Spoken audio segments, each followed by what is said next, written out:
Olá a todos, todas. Estamos aqui com o nosso primeiro videocast, organizado pelo grupo Tempo, Memória e Pertencimento do Instituto de Estudos Avançados da USP, da Universidade de São Paulo.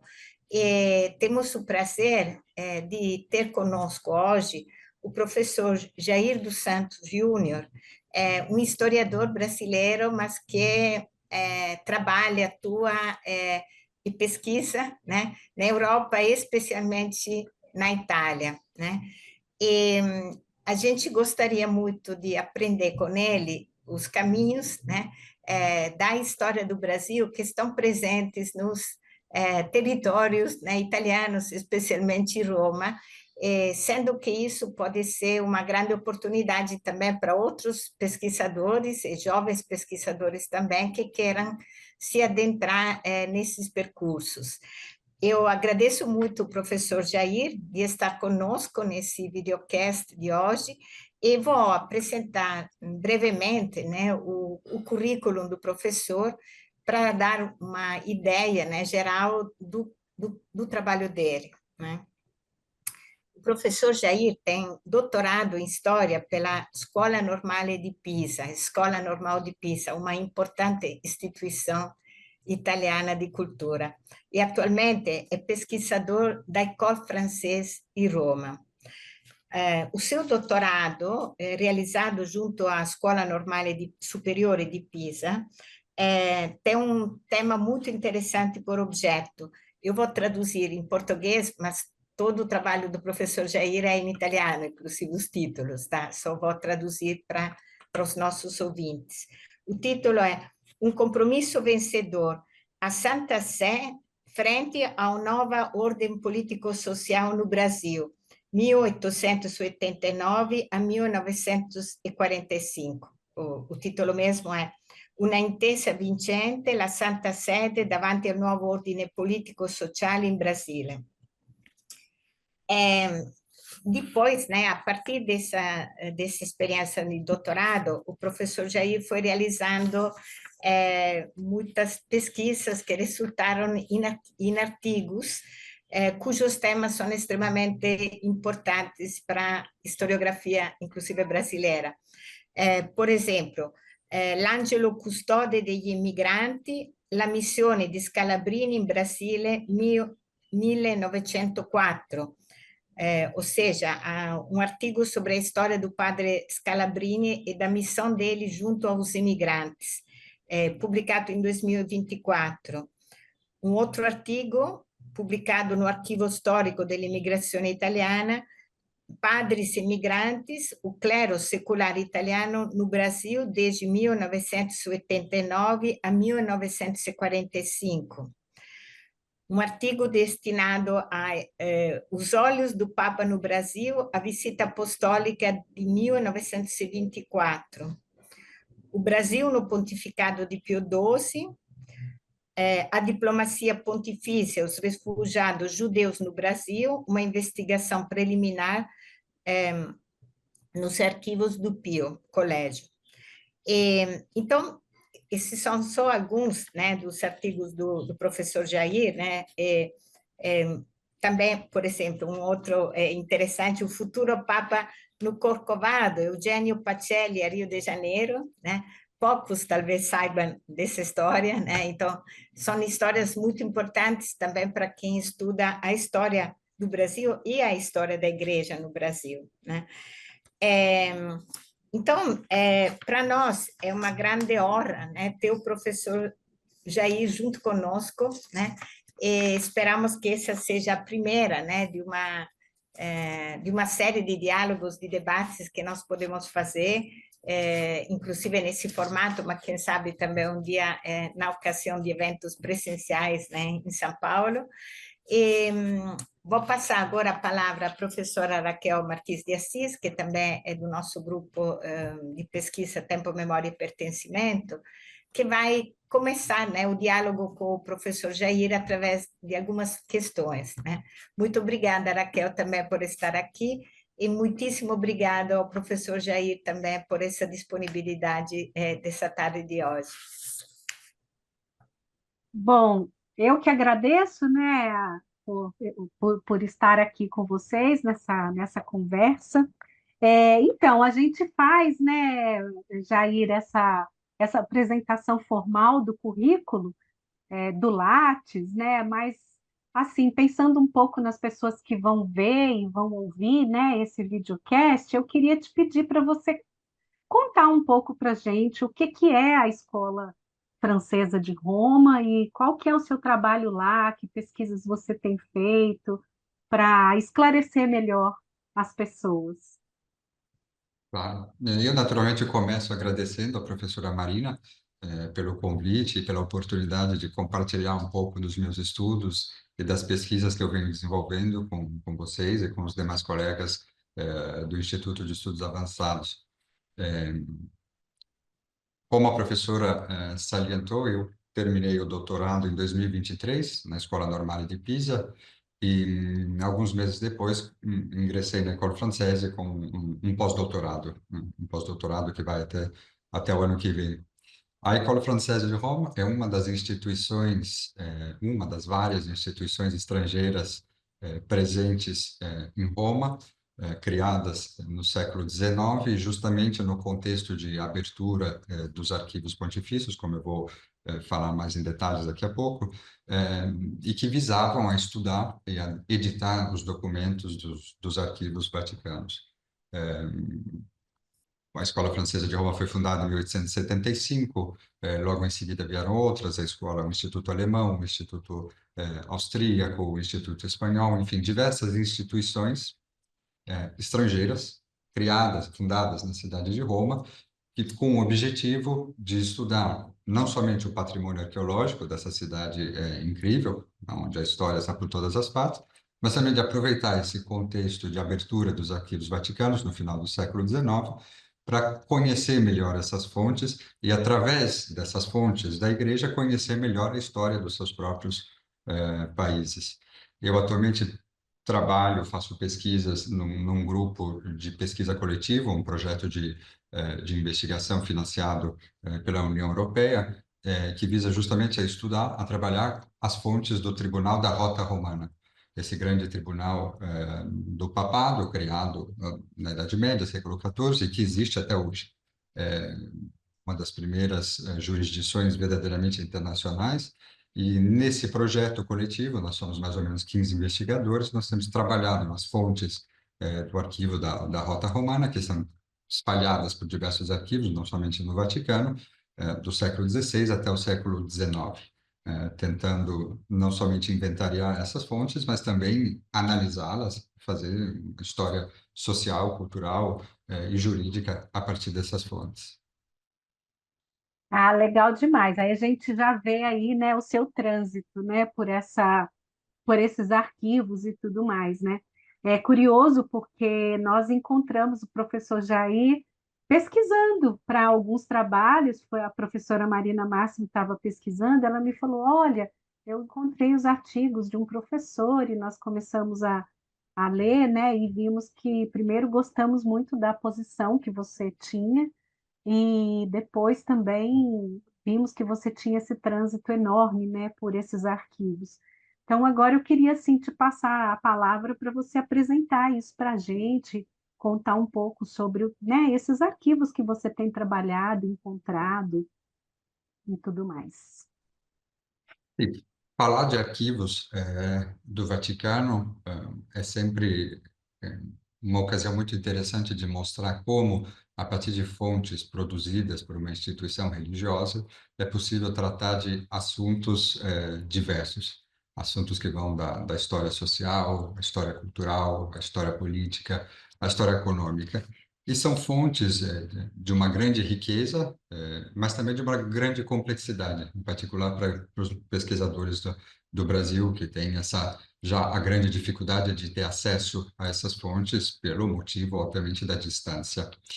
É, no entanto, essas fontes, e eu começo aqui lembrando uma consideração feita por um antigo arquivista do Arquivo Vaticano, Lajos Pastorum, um estudioso da Hungria, que escreveu em 1970 um primeiro estudo, uma primeira apresentação das fontes disponíveis no Vaticano a respeito da América Latina.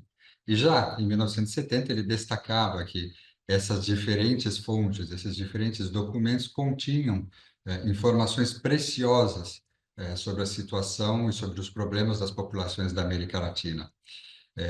E que essa documentação tinha um caráter e uma utilidade não apenas para a questão religiosa, não apenas para reconstruir a história institucional da Igreja nos diversos países da América Latina, mas também para estudar e para examinar aspectos da história política, da história social, da história religiosa e da história cultural desses diferentes países.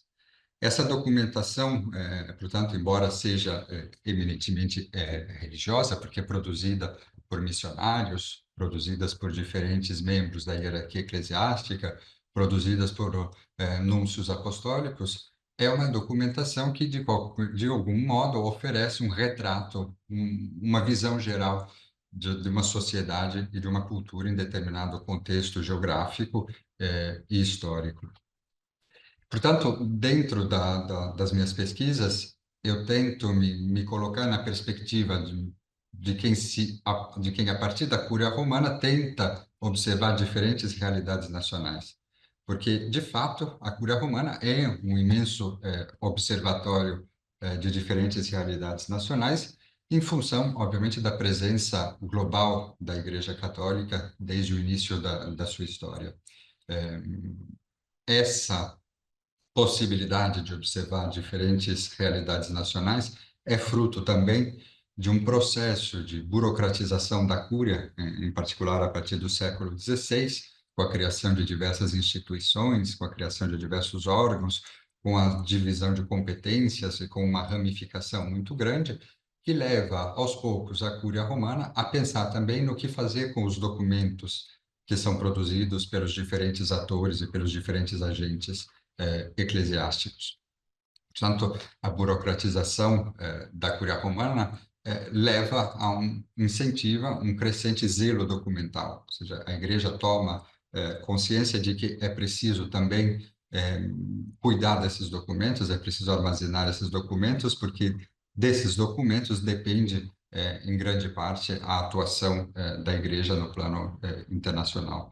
Portanto, em 1612 é criado o Arquivo Secreto Vaticano, nesse contexto, portanto, de burocratização da Cúria. Estamos num pontificado de Papa Paulo V. Esse arquivo era e continua sendo o arquivo mais importante do Vaticano, o arquivo onde são armazenados os documentos dos diferentes órgãos da Cúria Romana, mas eu vou detalhar melhor isso em seguida. Esses arquivos, portanto, secretos, não porque escondiam mistérios ou porque escondiam detalhes ou aspectos da história da Igreja, mas simplesmente porque eram os arquivos privados do pontífice, secreto no sentido de privado. Portanto, somente o Papa e as pessoas por ele autorizadas tinham acesso a esses documentos. Essa situação perdurou por vários séculos, né? Os arquivos são criados em 1612 e permanecem fechados, permanecem privados até 1881. Portanto, por vários e vários anos, somente as pessoas mais diretamente ligadas ao Papa podiam consultar esses documentos. Portanto, os arquivos são abertos em 1881, no pontificado do Papa Leão XIII, famoso pela questão social, pela encíclica Rerum Novarum, mas conhecido também por esse lento, mas importantíssimo, processo de abertura dos arquivos do Vaticano, mas também da biblioteca, e do incentivo à pesquisa a partir dos documentos produzidos e conservados pela Igreja. Naturalmente, o contexto ajudava, porque o século XIX era o século da história, o século do positivismo, o século no qual os pesquisadores e os historiadores cada vez mais tentam fundamentar as suas hipóteses e os seus estudos em base empírica, ou seja, em documentos, em evidências que permitam a construção de uma história mais objetiva, o mais próximo possível da realidade. Portanto, um contexto favorável ao avanço da disciplina histórica, um contexto favorável ao avanço da história da Igreja, e um contexto que foi aproveitado também por diversos institutos estrangeiros, como eu dizia, né? Logo em seguida, a abertura dos arquivos, são criados diversos institutos estrangeiros na cidade de Roma, o Instituto Austríaco, em 1881, a Escola Francesa de Roma, em 85, o Instituto Histórico Alemão, o Instituto Histórico Belga, a Escola Espanhola, mas alguns anos mais tarde, e dentre tantos outros, o Instituto Britânico, o Instituto Americano, etc. E por que eu falo desses institutos? Porque essas instituições de pesquisa dedicadas exclusivamente à pesquisa, não são universidades, são centros de pesquisa, existem até hoje, são ativos até hoje e continuam até hoje aproveitando, estudando e promovendo a edição dos documentos dos arquivos vaticanos. É óbvio que vários desses institutos tinham também, e têm até hoje, um grande interesse pela arqueologia, pelo patrimônio arqueológico de Roma, mas souberam aproveitar, souberam utilizar também esse contexto de abertura do Vaticano para promover digamos assim, novos estudos da história eclesiástica a partir de fontes e de base mais empírica. Graças a esses diversos institutos, nós temos projetos que foram idealizados no passado, muitos e muitos anos atrás, e que alguns deles duram até hoje, projetos coletivos, projetos muito ambiciosos de edição das fontes vaticanas. Então, eu cito como exemplo os documentos da Nunciatura francesa, Acta Nunciaturae Gallicae, os documentos da Nunciatura em Polônia, as Nunciaturas em Itália, na Alemanha, enfim, todas essas coleções editadas e publicadas pelos respectivos institutos em Roma, tem hoje mais de 20 volumes, e faziam o quê? Consistiam no quê? Consistiam justamente na pesquisa, grupos de pesquisadores que iam aos arquivos vaticanos, liam a documentação das nunciaturas, ou seja, das representações diplomáticas dos papas na França, na Polônia, na Alemanha, etc., e publicavam, transcreviam e depois publicavam de maneira crítica e de maneira metodológica essa documentação, transformando esses documentos em fontes utilizáveis também pelos seus colegas nos seus respectivos países. Portanto, um contexto de grande abertura e de grande impulso da história religiosa. Essa documentação, como eu disse, está conservada no Arquivo Secreto Vaticano, mas não apenas. É preciso saber que os documentos da Cúria Romana estão divididos em diversos arquivos. Embora exista um arquivo central que antes se chamava Arquivo Secreto Vaticano e que a partir de 2019, por decisão do Papa Francisco, passou a se chamar Arquivo Apostólico Vaticano, mas é sempre a mesma instituição. Ao lado desse arquivo central existem outros arquivos menores, mas não menos importantes, né? Há o arquivo da Secretaria de Estado, o arquivo de Propaganda Fidei, essa congregação criada no século XVII para promover as missões da Igreja em todo o mundo, o arquivo da Congregação para a Doutrina da Fé, muito importante para quem trabalha com Inquisição, que era a antiga Inquisição. Portanto, várias instituições, mas todas elas pertencentes à Santa Sé. Aqui nessa apresentação eu vou falar de vou descrever um pouquinho melhor os dois primeiros arquivos, o Arquivo Apostólico e o Arquivo da Secretaria de Estado, porque são provavelmente os mais ricos, aqueles que contêm mais documentação e, portanto, os mais importantes. E são aqueles também que têm uma grande relevância para a história do Brasil, que é o tema aqui desse nosso encontro, tentar descobrir quais são os documentos e quais são os arquivos do Vaticano que interessam e que podem contribuir verdadeiramente ao estudo da história do Brasil. O Arquivo Apostólico Vaticano, como eu disse, é fundado em 1612, é o arquivo central do Vaticano, é a sua documentação está dividida em 650 fundos, são praticamente 85 quilômetros de estantes com documentos, e com documentos que se relacionam aos mais diversos espaços geográficos, praticamente a todo o orbe católico. Essa documentação pode ser classificada basicamente em cinco categorias, né? Nós temos os documentos dos órgãos da Cúria, das diferentes instituições, dos diferentes órgãos que compõem a burocracia vaticana. Portanto, hoje existem 9 dicastérios, mas esse número pode variar no tempo.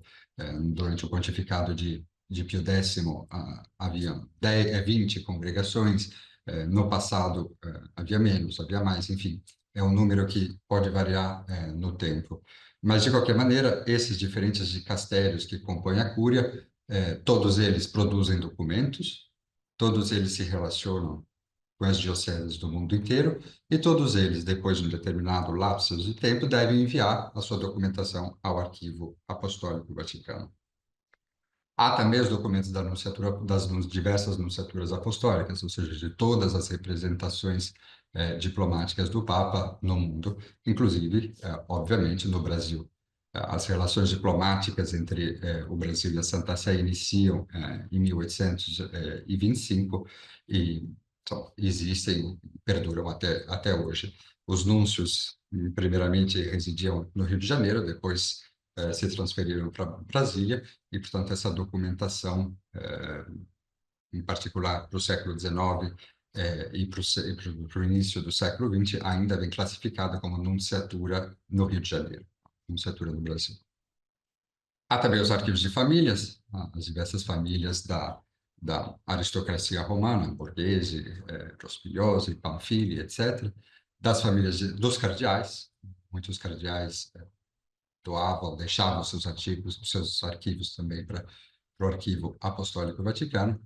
Há as documentações dos concílios, né? Concílio de Trento, Concílio Vaticano I, Concílio Vaticano II, e das congregações religiosas, ou seja, das diversas ordens religiosas e das relações entre essas ordens e o governo central da Igreja. Naturalmente, as primeiras pistas, quando um pesquisador brasileiro vai estudar nesses arquivos do Vaticano, talvez a primeira pista, aquela mais evidente, seja a parte da nunciatura apostólica. Mas o fundo onde o arquivístico, onde a pesquisa vai começar, deve ser decidido em função do tema, né? É um tema que trata de congregações religiosas, é um tema que trata da administração de uma determinada diocese brasileira, é um tema que trata da administração de um determinado seminário, de uma determinada universidade católica. Em base ao tema de estudo de cada pesquisador, vai ser definido em seguida o fundo onde procurar essa documentação.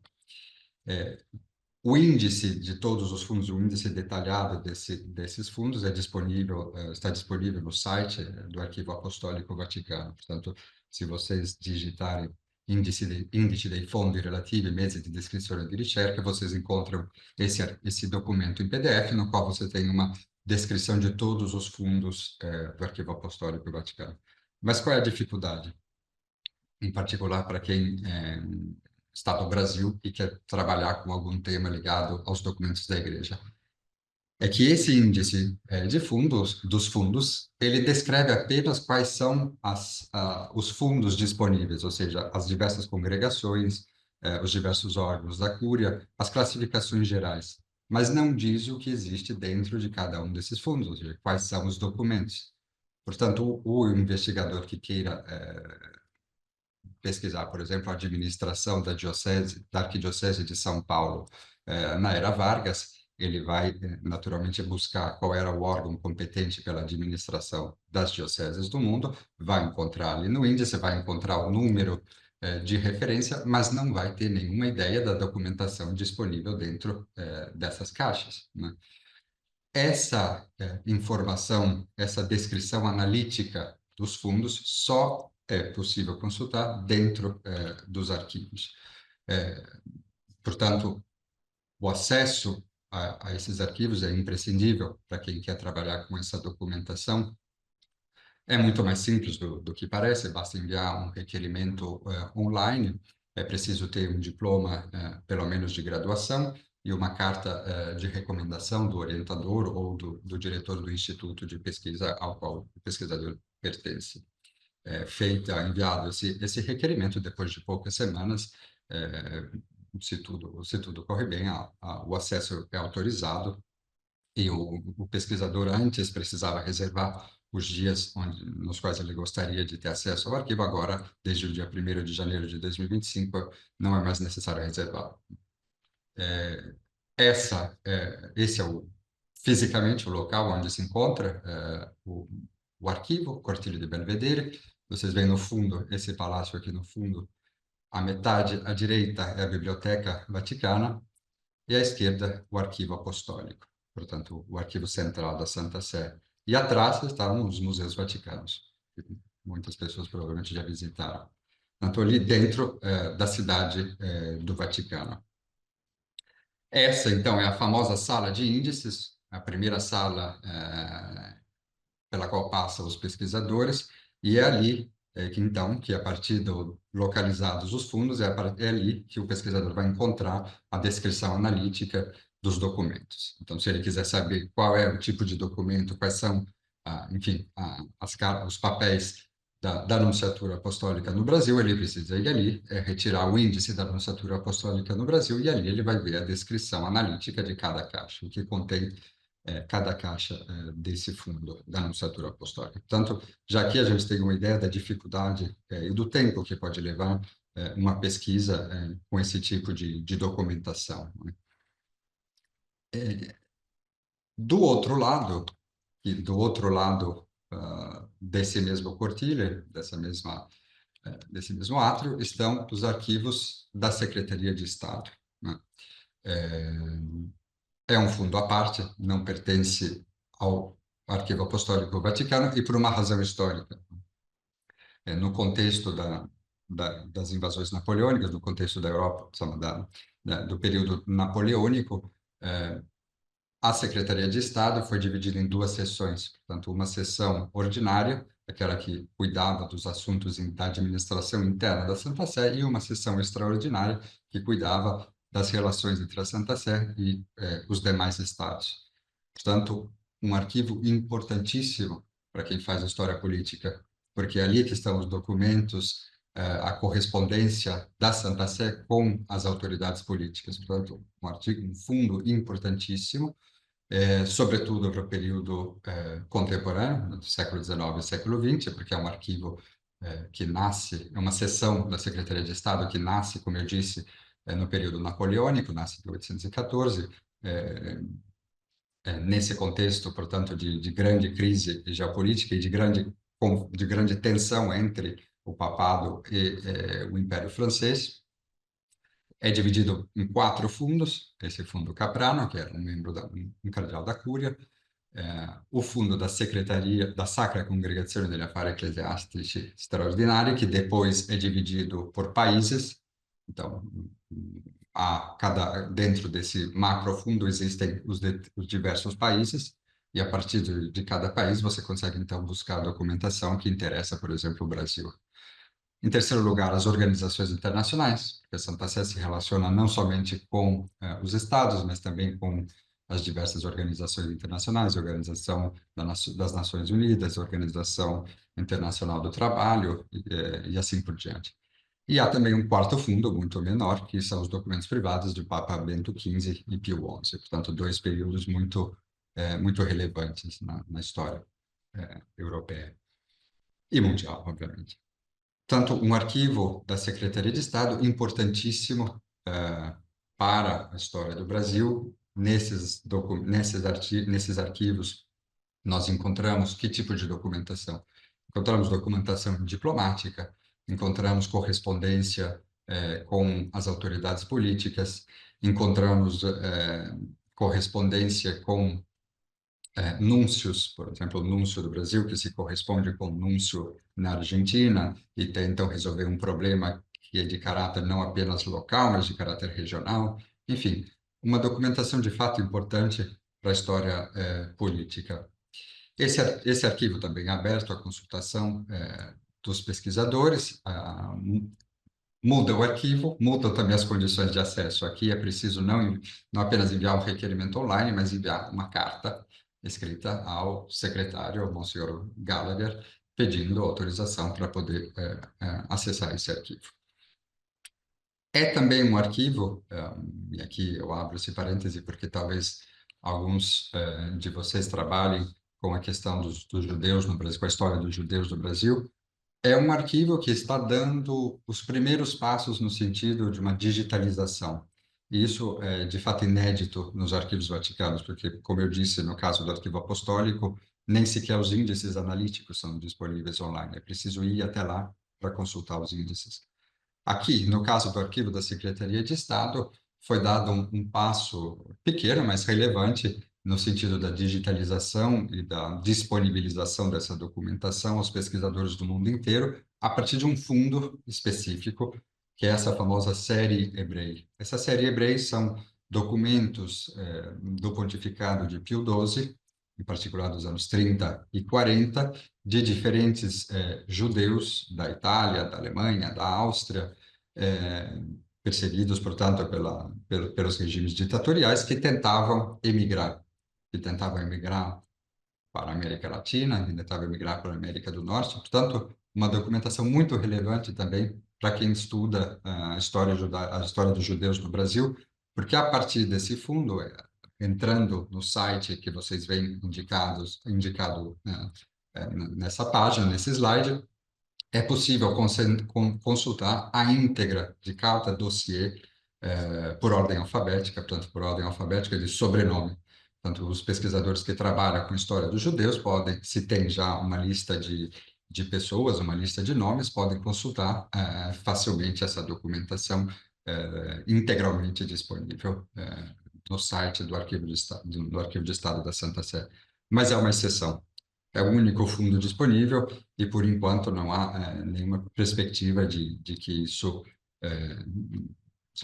possa mudar, mas, de qualquer maneira, é uma pista útil também para quem faz a história do Brasil e estuda os judeus. Esses, portanto, os dois arquivos mais importantes e aqueles que contêm mais informações, mais documentos sobre o Brasil. Mas, além desses arquivos do Vaticano, existe, na cidade de Roma, os arquivos das congregações religiosas, e esse é um capítulo à parte, enfim, na organização dos arquivos. Porque são arquivos que dependem não do Vaticano, mas das respectivas ordens, portanto, os jesuítas, os dominicanos, os franciscanos, os escalabrinianos, os salesianos, enfim. Cada congregação religiosa tem um arquivo geral na cidade, ou a maior parte das congregações religiosas tem um arquivo geral na cidade de Roma. Portanto, dependendo do assunto, é útil, dependendo do assunto que o investigador está estudando, é útil se dirigir também ao arquivo da respectiva congregação religiosa.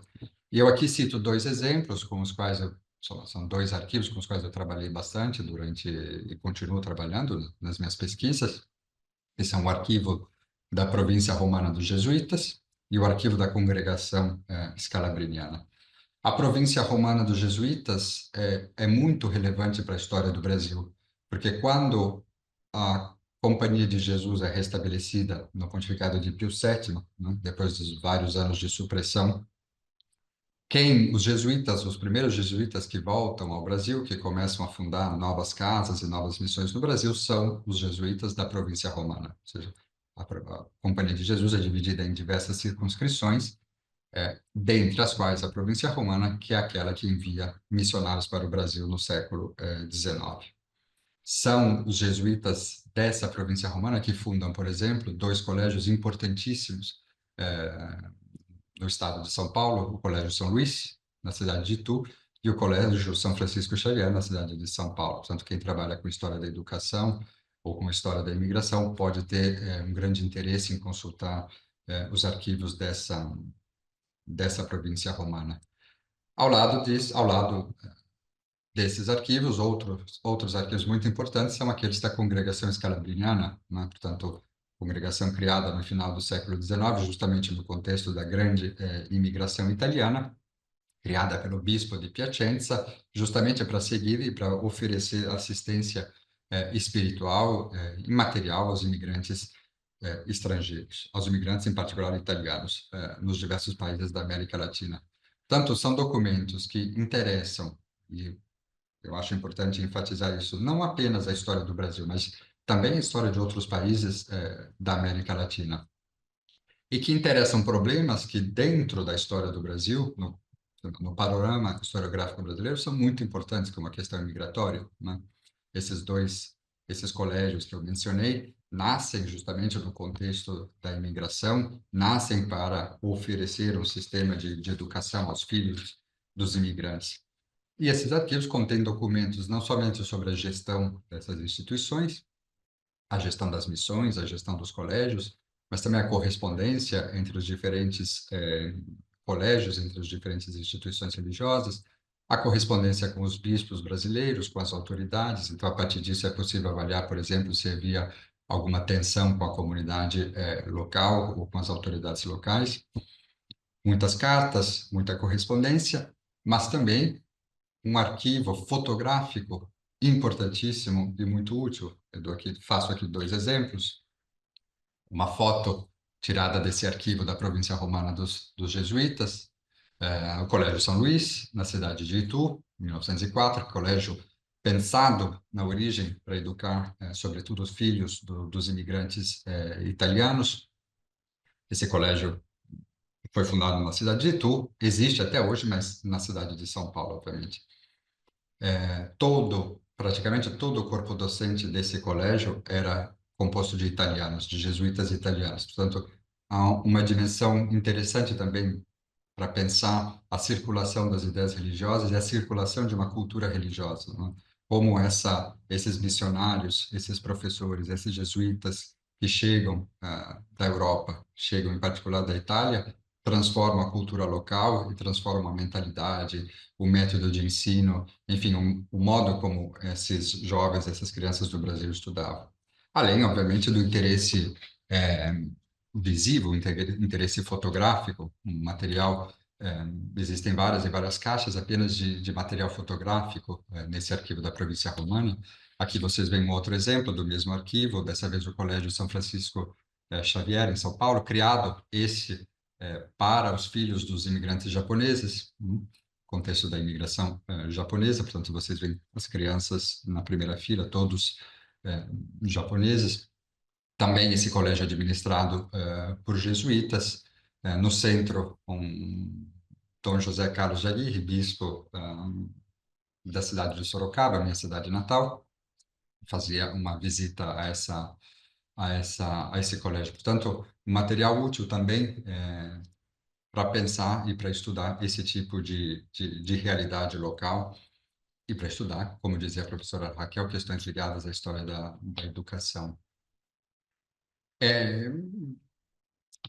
Toda essa documentação, na verdade, como vocês puderam observar, não é tão simples, não é tão fácil se mover por esses diversos fundos. Por isso, eu acho útil pensar um pouco nos instrumentos de pesquisa, até para ajudar quem vai começar uma nova pesquisa a respeito de temas ligados à documentação vaticana, que são instrumentos de pesquisa não somente no que diz respeito às fontes do Arquivo do Vaticano, mas às fontes dos arquivos italianos em geral.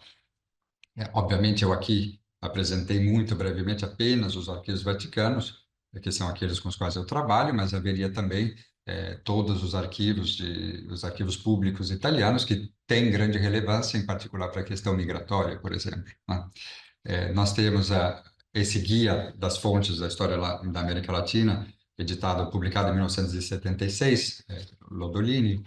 Temos um guia muito útil para as fontes dos arquivos italianos, produzido pelo projeto Resgate, Barão do Rio Branco, um projeto ligado ao Ministério da Cultura, que sobrevive com grande dificuldade, existe desde 1997, mas tem grande dificuldade a levar adiante as suas atividades, um projeto muito ambicioso que buscava, na origem, fazer um inventário de todas as fontes na Europa ligadas ao Brasil, obviamente, é um projeto muito difícil de ser levado a término, mas alguns resultados foram produzidos e são muito úteis para a pesquisa, em particular esse guia das fontes italianas sobre o Brasil colonial.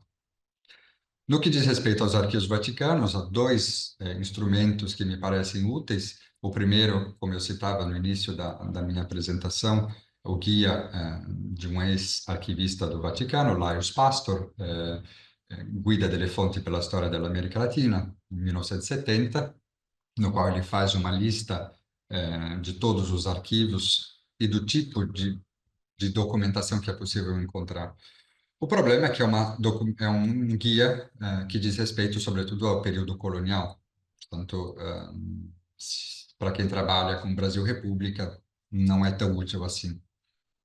E sempre, em âmbito de Brasil, dos estudos de Brasil Colônia, eu cito também esse trabalho, essa compilação, coordenada pelo professor José Eduardo Franco, de Portugal, que é nada mais nada menos que uma lista dos documentos, um inventário do Fundo da Nunciatura de Lisboa, editada em 2011. Portanto, dois documentos que servem como início de uma pesquisa, em particular para quem trabalha com, como eu dizia, com Brasil Colônia.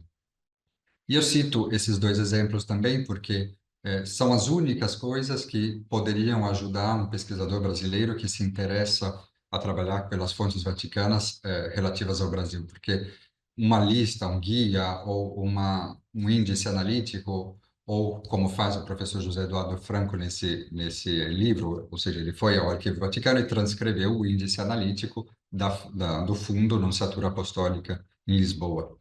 Mas no que diz respeito ao Brasil, esse volume é útil apenas até 1822, porque no que vem em seguida, obviamente, não vem descrito, porque se separam as nunciaturas, a nunciatura em Lisboa e a nunciatura no Rio de Janeiro. Portanto, não é mais uma documentação útil.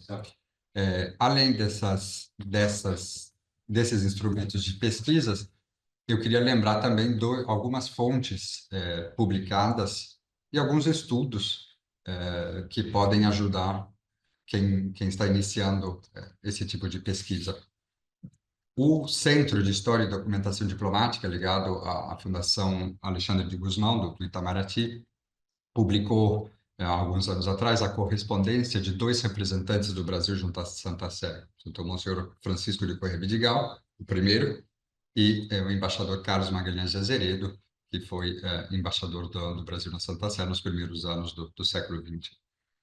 Não são documentações do Vaticano, obviamente, são documentações do Arquivo Histórico do Itamaraty, mas são documentos úteis para quem trabalha com a história das relações Brasil e Vaticano, porque dão uma perspectiva interna, que depois seria importante confrontar e cruzar com a documentação do Vaticano. Eu cito também esse trabalho que eu publiquei na revista do Instituto Histórico e Geográfico Brasileiro, que são as instruções ao Núncio Carlo Chiaro. E aqui é realmente uma publicação de fonte, porque são as instruções que a Secretaria de Estado da Santa Sé enviou ao Núncio Carlo Chiaro, que foi nomeado Núncio Apostólico no Rio de Janeiro em 1946. E ali vocês podem ter um exemplo muito concreto, porque a transcrição na íntegra desse documento, de 10 ou 15 páginas, vocês podem ver concretamente qual é a utilidade desses documentos e qual é o potencial, por exemplo, dessa documentação da Secretaria de Estado. Porque o documento inicia fazendo uma descrição da história da Igreja no Brasil. Em seguida, faz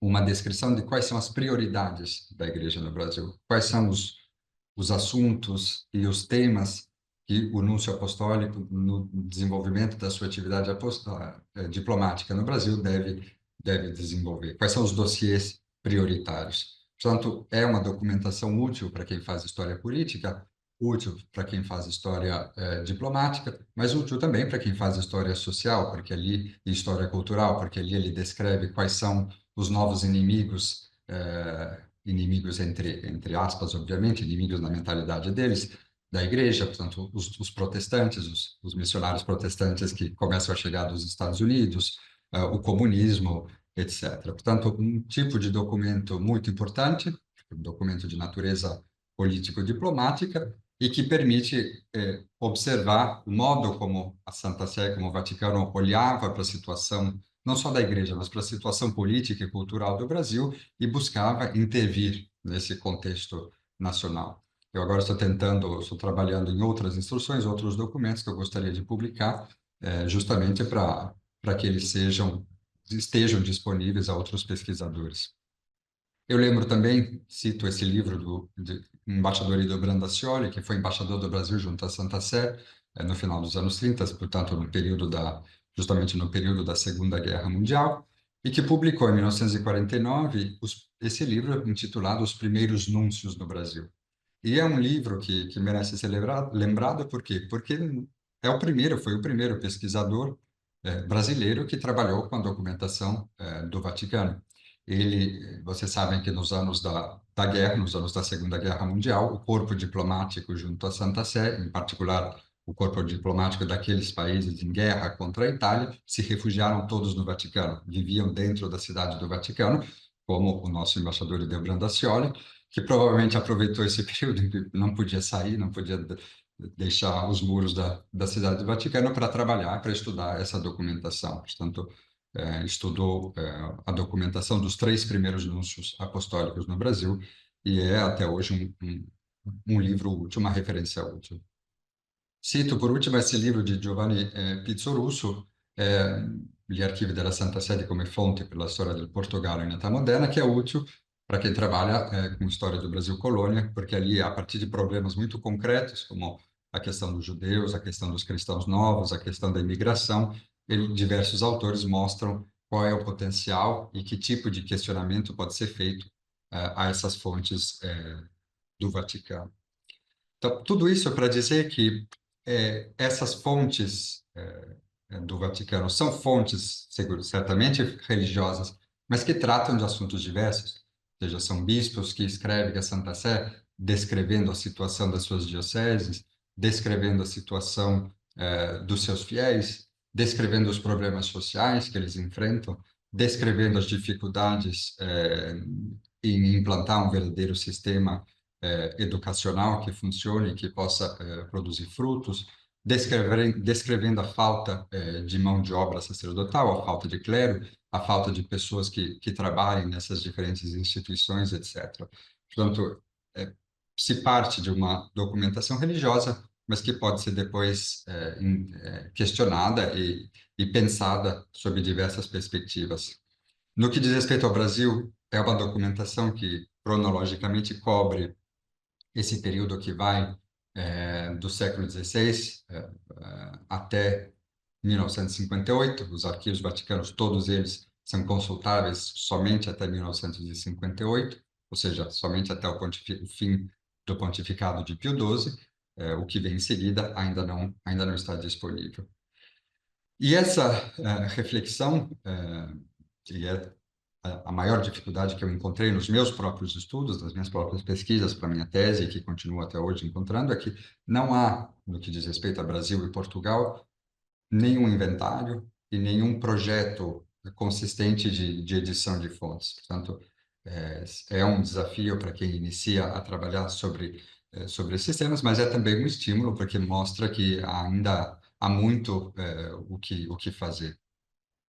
Muito obrigada, Jair. Nossa, deu vontade de estar em Roma aí com você para colaborar e ajudar esse trabalho, mas obrigada pela clareza, né? Clareza fantástica da sua exposição, né? Eu acho que mostrou para a gente toda a riqueza desses percursos, as dificuldades e as demandas, né? Que eu acho que é uma coisa muito interessante, acerca da qual eu depois também queria dialogar um pouco, mas aí eu passo a palavra novamente para a professora Raquel, para o professor Márcio, que também entrou, para eles também perguntarem, enfim, colocarem, continuar também perguntando.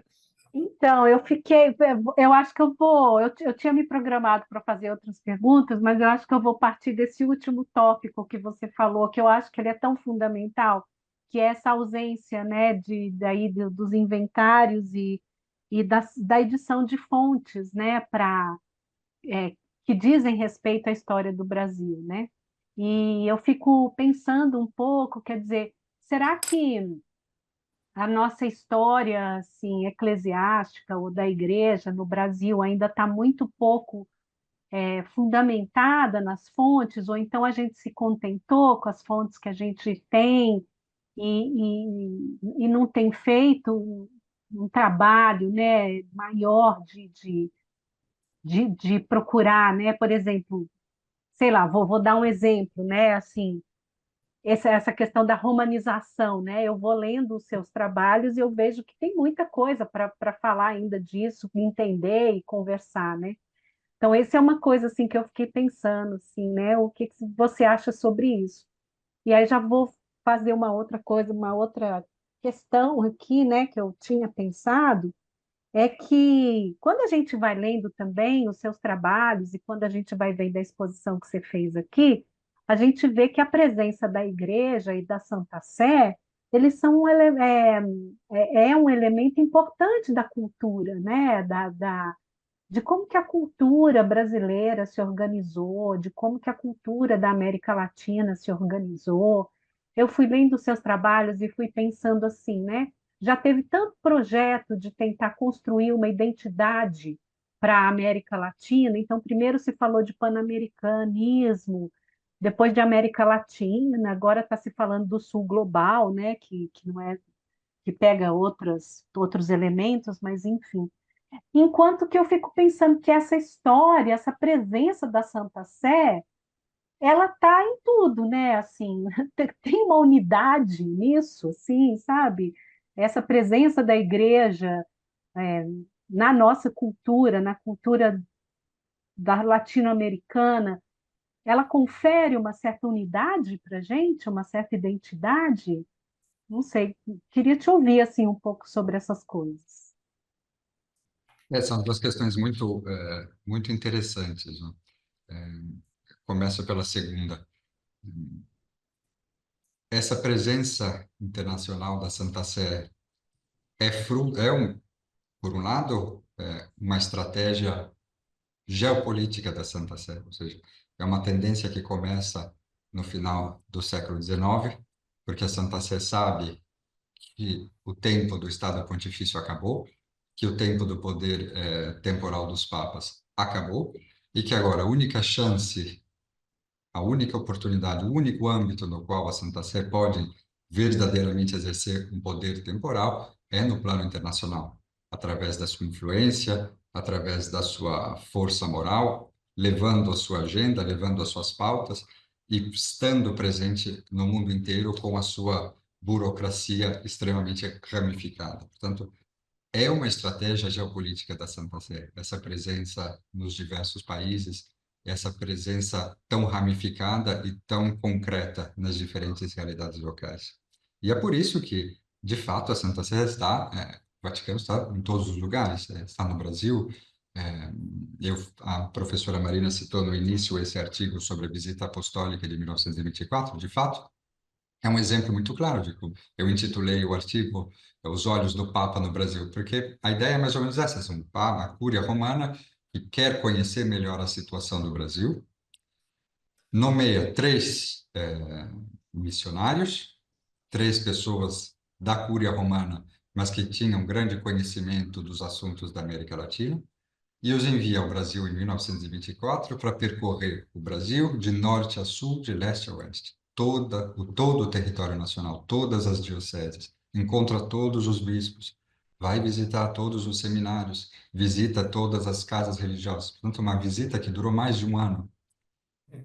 Era um conhecimento, portanto, falavam, ou pelo menos tentavam falar com conhecimento de causa e um conhecimento da realidade profunda do país que muitas vezes nem mesmo o governo brasileiro tinha, nem mesmo a burocracia estatal do Brasil tinha, porque quem é que sabia o que acontecia no interior de Goiás ou no interior do Amazonas em 1924?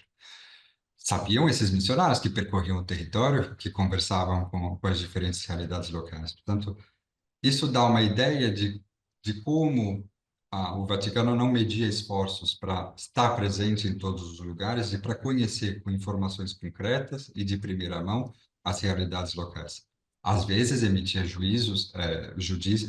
julgamentos peremptórios, porque, obviamente, julgava as realidades locais a partir do seu próprio modo de ver e a partir da sua perspectiva. Portanto, tinha um olhar muito negativo em relação ao sincretismo religioso brasileiro, tinha um olhar muito negativo em relação à miscigenação e assim por diante. Tinha um olhar negativo, mas buscava conhecer as realidades. Eu acho que isso é útil até para uma perspectiva brasileira, ou seja, para conhecer as diferentes realidades locais a partir desse olhar estrangeiro, que às vezes é mais interessante do que o olhar de uma pessoa que vive ali, porque consegue ver e consegue se preocupar com problemas diversos.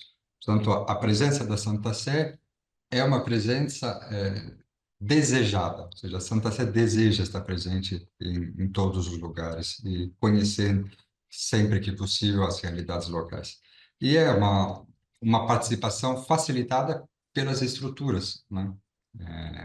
É a Santa Sé que escolhe os bispos, é a Santa Sé que decide como os seminários devem ensinar, é a Santa Sé que decide onde vão ser criadas universidades católicas e assim por diante.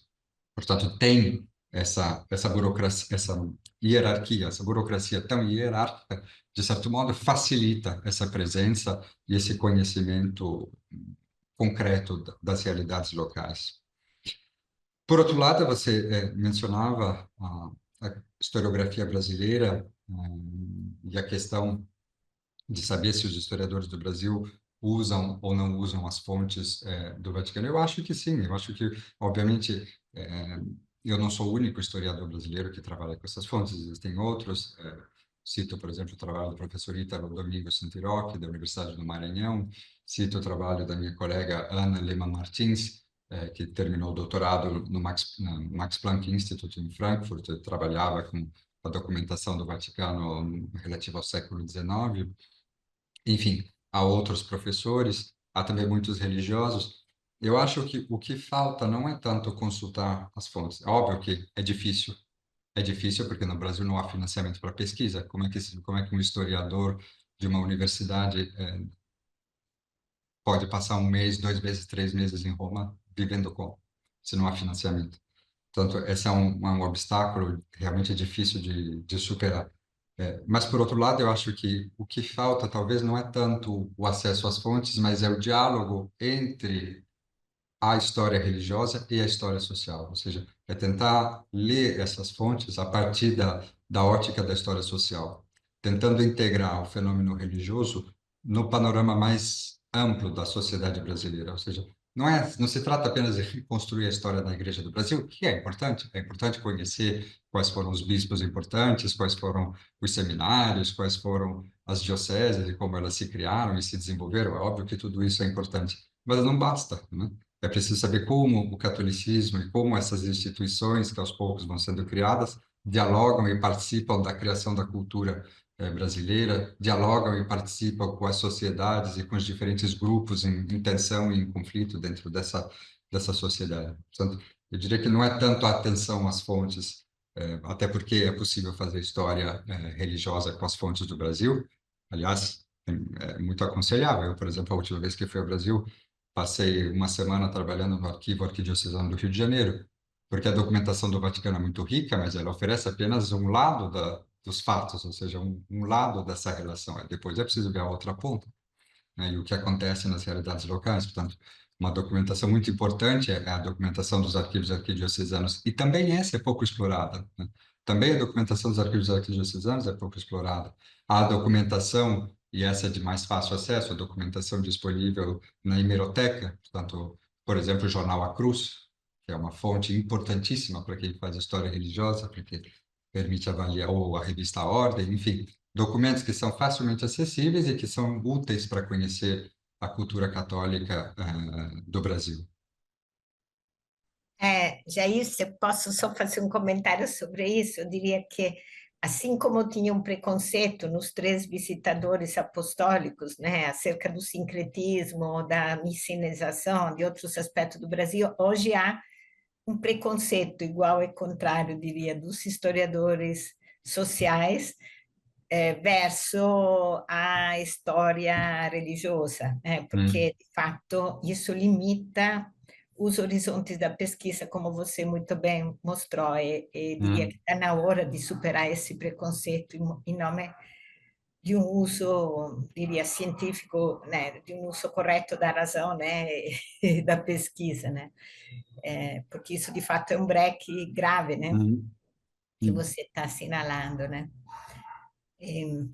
Mas eu diria também, não sei, né, eu estava pensando que há um problema que eu diria é de política cultural, nesse sentido também, o objetivo do nosso grupo de pesquisa e do IA como um todo é justamente também assinalar os pontos, né, que importantes, que seria importante mudar, né, no Brasil, né, na sociedade brasileira, na política brasileira, para melhorar, né, digamos, a condição do país e da educação e da sua cultura, né? Nesse sentido também, às vezes bater as portas, né, das políticas públicas para assinalar ou até denunciar ou, enfim, pedir, né?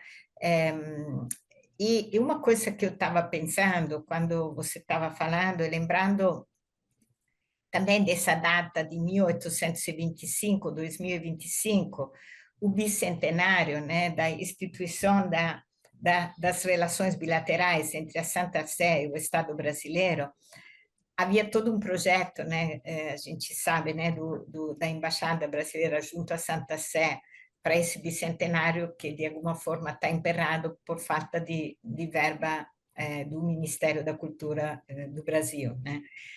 Eu acho que vai ser importante, e talvez a gente possa até se encarregar de veicular esse pedido, esse videocast junto, para o Ministério da Cultura, da retomada da edição dessas fontes no Brasil, né? Por exemplo, eu ficava pensando, quando você falou do projeto Resgate do Barão do Rio Branco, né, que começou em 2013 e está parado, né? Poderia ser um pedido, né, feito, uma instância feita ao Ministério da Cultura para que retome o financiamento desse projeto, né? O retome, o financiamento justamente de catálogos ou né, de fontes que possam servir realmente para o estudo, a pesquisa historiográfica no Brasil. Eu acho que esse é um dever que a gente pode também tentar se encarregar de veicular, né, junto também às instâncias políticas, no que diz respeito à possibilidade de realizarmos pesquisas sobre a história brasileira, né? Então, estava pensando que é uma ocasião importante esse bicentenário para, pelo menos, bater as portas, né, dos ministérios pedindo retomadas de projetos, e nesse sentido também convidar você e assinalar, como hoje mesmo está fazendo e pode continuar fazendo para a gente, aonde que a gente pode é, solicitar a responsabilidade, a corresponsabilidade, digamos, do país, né? Porque a gente também vê que não falta dinheiro para outro tipo de eventos, para outras instâncias, e que assim, né, é preciso realocar esses recursos também no que diz respeito à pesquisa histórica e à preservação, que está ligada à pesquisa histórica, né? Então, estava pensando que pode ser interessante, importante esse diálogo de hoje, também para assinalar. Nós estamos tentando fazer isso cada vez mais agora no IA, que assinalar problemas e tentar dialogar, né, interloquir também com as instâncias políticas, sobretudo da política cultural, da política científica do país, né? Você toca um ponto fundamental, ou seja, o apoio institucional é imprescindível para desenvolver um projeto de longo prazo. No início da minha apresentação, eu insisti muito na presença dos institutos estrangeiros em Roma, porque esses institutos são a prova concreta disso, que sem um apoio institucional forte, convencido da utilidade e da importância desse trabalho, é impossível levar um projeto desse adiante, né? A França publicou os pesquisadores franceses têm à disposição os documentos da Nunciatura Apostólica do século XVI, XVII, XVIII. Por quê? Porque gerações e gerações de pesquisadores financiados pela Escola Francesa puderam dedicar parte do seu tempo e do seu trabalho a essa atividade. E, portanto, sem o apoio institucional que faz com que a pesquisa seja possível, que faz com que os jovens historiadores possam se dedicar a esse tipo de trabalho, é impossível pensar num projeto de longo prazo, não é? É possível somente fazer pequenas coisas, pequenas iniciativas individuais, o trabalho de um, o trabalho do outro, depois a gente tenta somar e tirar alguma conclusão mais geral. Mas um projeto de edição de fontes, ou um projeto de financiamento de pesquisa. Não falo nem de edição de fontes, né? Começando pelo financiamento de períodos de pesquisa no exterior, já isso seria de uma enorme utilidade. E nesse aspecto, países como o Brasil e os demais países da América Latina, mas mesmo Portugal, estão muito em atraso, né? Porque Espanha, França, Alemanha, desde o século XIX já tem essas instituições que até hoje concedem bolsas de estudo e permitem que os seus pesquisadores se dediquem a esse tipo de atividade. No caso de Portugal, ou no caso do Brasil, ou no caso dos demais países latino-americanos, isso nunca existiu. Portanto, o apoio, eu não sei como resolver isso, mas é óbvio que o apoio institucional é importante e seria muito útil.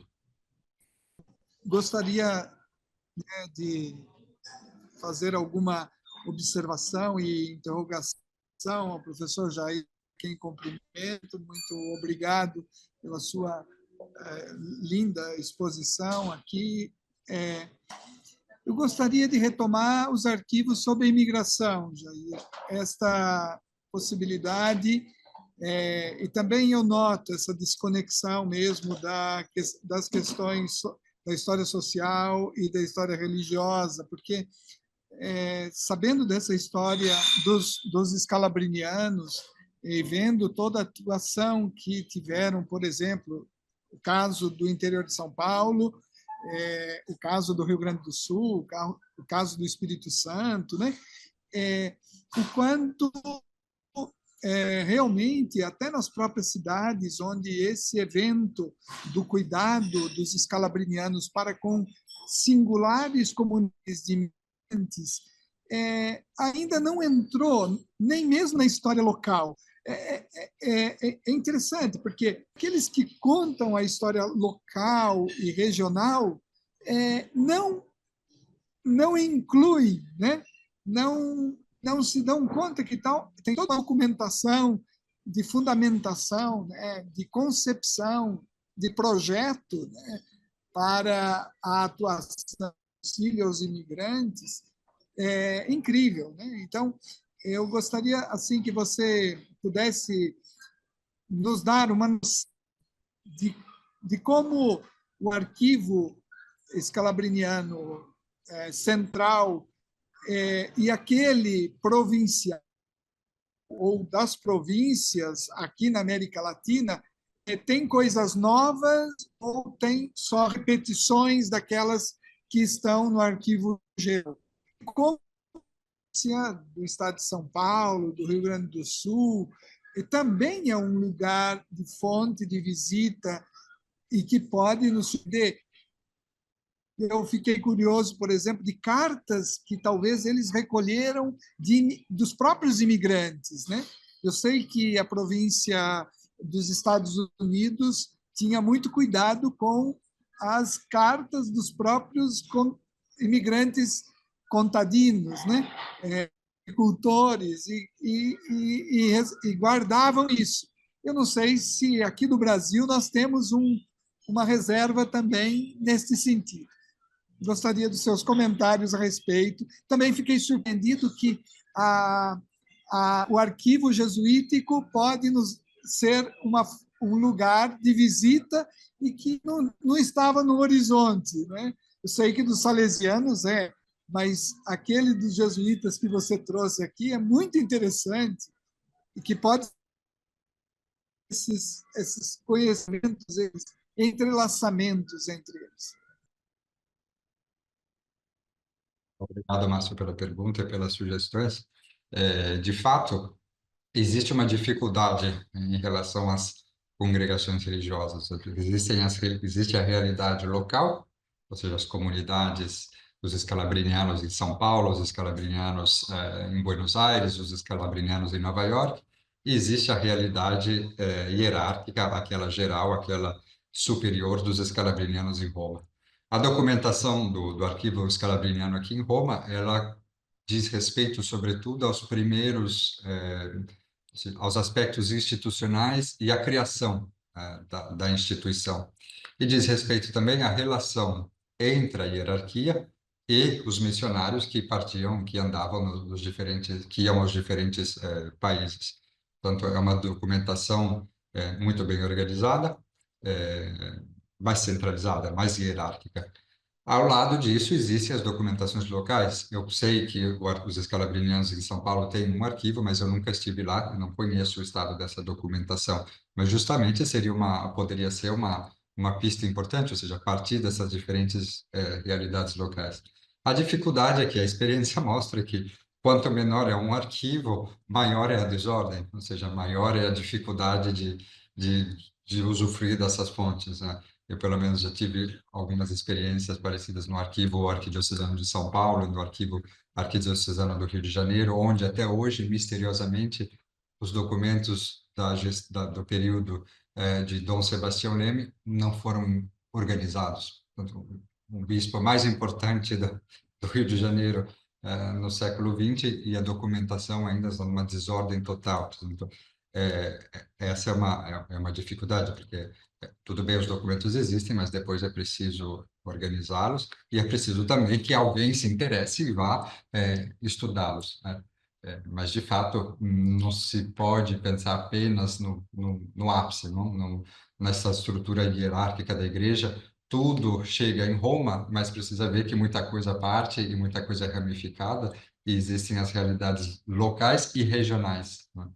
No caso da questão migratória, seria útil também pensar a partir de uma ótica regional, ou seja, a realidade desses italianos no Rio Grande do Sul, em Santa Catarina, e no Uruguai, na Argentina, no Chile, ou seja, existia correspondência entre os diferentes missionários, enfim, como viviam.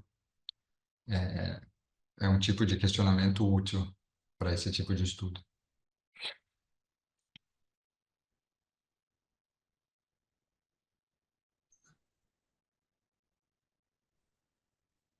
Eu acho que Por a outro gente lado, podia... também, né, Oi, desculpe, Raquel, por favor. Não, não, pode falar. Eu ia falar que a gente precisa ficar de olho só no horário, talvez fosse hora de finalizar, mas eu acho que dá tempo de você falar mais um pouquinho aí, Márcio, né? Mais uns minutinhos.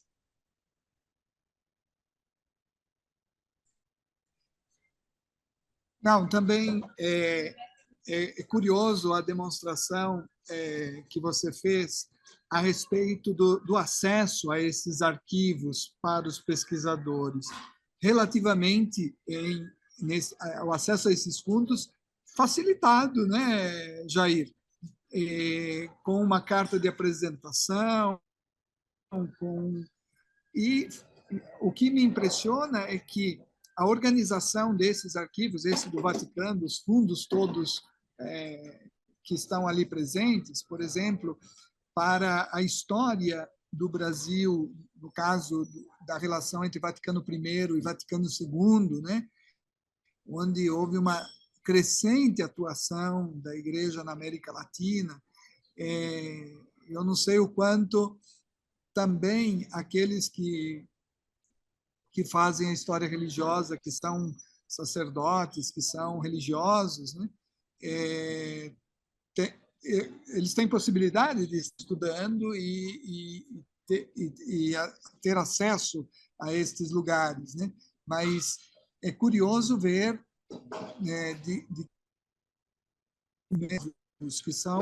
que podem mudar, né? Como você mostra até nos seus artigos, quando fala que vieram, a lista de nomes destes judeus que obtiveram a permissão para sair da situação de totalitarismo e que foram acolhidos, né, a lista ali dos 3.000 vistos concedidos, né? Então, tem coisas que entram no horizonte de uma história, por exemplo, do concílio e da atuação dos nossos bispos, que, de repente, ainda estão obscuros, né? Quer dizer, não tem uma publicação que leve em consideração essas fontes originalíssimas que estão ali presentes. Não sei, mas eu acho que essa indicação que você dá de instrumentos úteis, de como chegar, e também da possibilidade que tem de um acesso a estas fontes para quem está interessado na história ou para as novas gerações de pesquisadores e historiadores, é muito interessante. O que tem na pesquisa, mas os instrumentos da pesquisa, achei fantástico você descrever isso e como pegar os primeiros passos para reconhecer tudo isso. É uma série de coisas que me provocou a tua colocação aqui, mas que pouco a pouco uma reflexão, pouco a pouco um diálogo ainda maior sobre cada uma destas fontes relacionadas à história do Brasil e da América Latina, história da igreja, mas a história social, a história do envolvimento, né, da igreja com o território nacional, com as populações que aqui se radicam, né? Japoneses, italianos, judeus, enfim, é muito interessante. Muito obrigado. De fato, o caso dos judeus, lembrado pelo professor Márcio, é um ótimo exemplo de como as fontes vaticanas podem ajudar a aprofundar alguns temas que já eram conhecidos e já eram discutidos pela historiografia brasileira, né?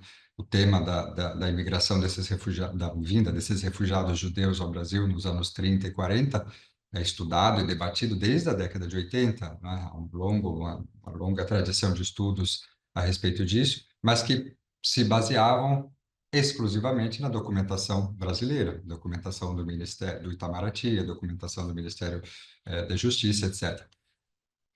Nos arquivos vaticanos é possível conhecer um outro aspecto, um outro prisma desse fato histórico e tentar compreender, tentar reconstruir a participação da Igreja nessa questão dos refugiados judeus, quais eram os interesses da Igreja, quais eram as modalidades de atuação da Igreja, como ela participou desse contexto de perseguição e como ajudou muitos desses judeus a chegarem no Brasil. São questões que agora estão sendo trabalhadas e discutidas a partir da documentação da Igreja e questões que dizem respeito à história do Brasil. E que agradecemos muito. Não queremos que você fique preso dentro da École Française essa noite.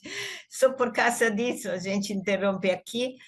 A proposta é da gente continuar essa conversa, inclusive em junho, a gente pode se encontrar lá em Roma e também conversar com o Carlos Com muito Eduardo. prazer. Isso. Mas, assim, a gente quer muito agora agradecer essa tua contribuição riquíssima, né? De fato, eu diria muito clara, muito didática também, né? Que é muito generosa nesse sentido, de compartilhar conosco todo o teu percurso, né? Então, muitíssimo obrigado, né? E também obrigado a Raquel e ao Márcio por estar aqui nesse diálogo e vamos combinar também continuidades disso também com outros diálogos sobre temas mais específicos a partir dessa apresentação geral que você fez, né, para Muito nós. obrigado, Marina, pelo convite, obrigado a Raquel e ao professor Márcio também pelas questões, pelo debate, e eu fico à disposição de vocês e do grupo de pesquisa para o que for possível. Obrigada, Jair.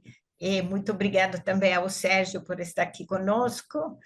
E vamos, então, em breve nos ver de novo. Boa noite.